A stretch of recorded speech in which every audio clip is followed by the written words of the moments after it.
W.F. Howes presents an unabridged recording of The Inevitable, Dispatches on the Right to Die, by Katie Engelhart. Narrated by Katie Engelhart. For my parents. If suicide is allowed, then everything is allowed. If anything is not allowed, then suicide is not allowed. Ludwig Wittgenstein, Notebooks, 1914 to 1916. How can reason not reasonably detest and fear the end of reason? Julian Barnes, Nothing to be Frightened of, 2008. A note on sources.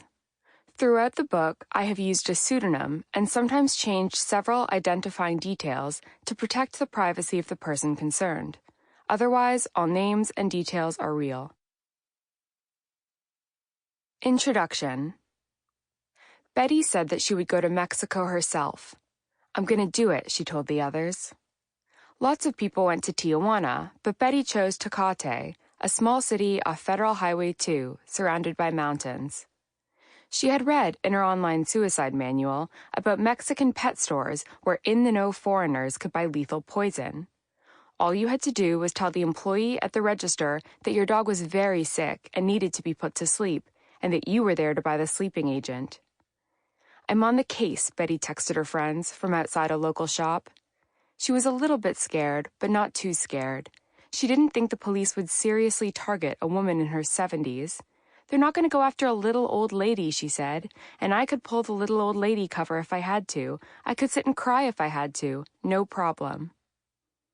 Back in Manhattan, before she left for Mexico, Betty had bought a handful of expensive-looking cosmetics bottles and printed labels to stick on the front of them, for sensitive skin only. The idea was that she would transfer the pet store poison into the decoy containers before driving back over the border into California and flying home. The drugs would belong jointly to her and her two best friends. They would hold on to them, quietly, in their respective Upper West Side apartments until someone got sick. "We have a pact," Betty said. "The first one who gets Alzheimer's gets the Nembutal."